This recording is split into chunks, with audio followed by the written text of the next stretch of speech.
diversity. So when we talk about cultural diversity, it means that it refers to a wide difference between human culture. That means, your culture is different from my culture, their culture is different from our culture. So because we have differences in human culture, we call it cultural diversity. I think the point is clear. Yeah. Then we go on. So here I go. Different societies around the world develop different cultures. So what are the ways in which we develop different cultures? We can develop culture through trading, by buying from and selling from each other. Okay. Trading, that means we can develop culture. Two, marrying people of other societies. That means you get married to, or maybe a Korean, you have to start practicing Korean culture. So we can also have cultural diversity through marriage. Yes. So therefore, the increased contact between people means that people around the world now have more knowledge of other cultures. So because there is increasing contacts, like people get to know each other virtually every day around the world, it means we start getting ourselves exposed to different cultures of different people. So this brings about the cultural diversity we're talking about here. So now we are going to cultural variances. So for cultural variance, I wrote here, areas of cultural variance. Human cultures are very diverse. What is considered as normal in one culture may be considered strange, deviant, or offensive in another. So there's cultural variance. That means our culture differs. So for the fact that our culture differs, so some things that happens in your culture, if it happens in my culture, people might like, no, this is deviance, or this is an offense. We don't accept this. Yes. That is what we have to understand, and we have to respect that cultural differences. So what are those differences in culture that we're talking about? One, language. What we speak. My language is different from your language. Though we have a common language right now, which is English, but you have your own dialect, I have my own. Yes. So that's variance in culture. Yes. Norms of dress and appearance. The way you dress, the way I dress is different. So you have your own ways, you have your cultural way of dressing. Nigerians have their own. So there's cultural variance in dressing too. The third one is about the food and drink. Yeah. What we eat is also, it's different. So the things you drink, the things you eat are different from the things I drink, the things I eat. Though we might have common things, but most of what we eat are different. So that's the cultural variance too. Yeah. They'll go on to traditions such as festivals and rituals. Yeah. So we have different traditions, different festivals. So there's cultural variance.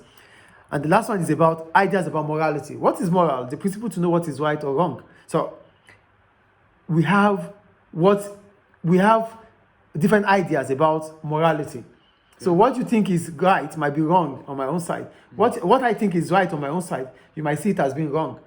So there's different ideas about morality. Yes. So these are different reasons why there's cultural variation in human. I think it's clear. Yeah.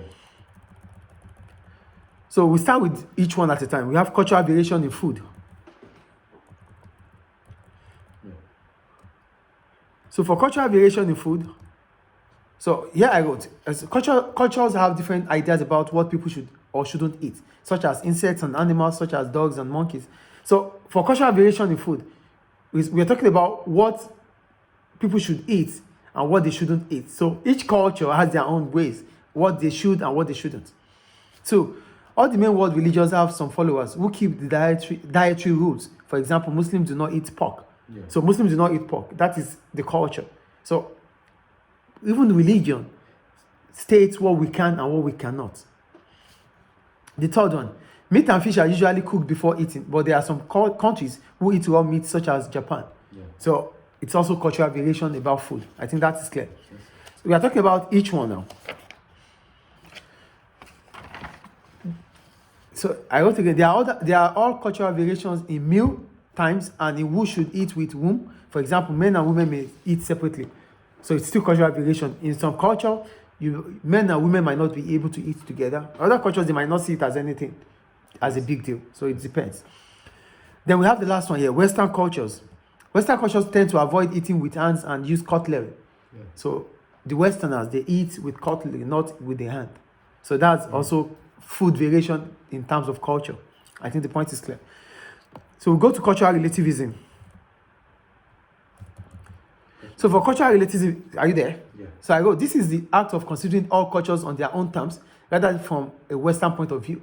So this means that you are not judging culture as an outsider, but on its own merits. So what I'm saying is we call it cultural relativism, because you respect other people's culture. So you're not going to judge my culture on your own term. You judge my culture based on the merits my culture brings. Do you get the point here? You don't judge my culture based on your own subjective opinion. You judge my culture based on the merits of my culture. So that's what we call cultural relativism. So that's why this is the act of considering all cultures on their own terms, rather than from a Western point of view, rather than from the point of view of maybe the Westerners. Oh, it's a Libyan culture. Yes, it is a Libyan culture. You judge it based on the Libyan environment. You don't judge it based on what America will say about it or what Europeans will say about it. No. So for the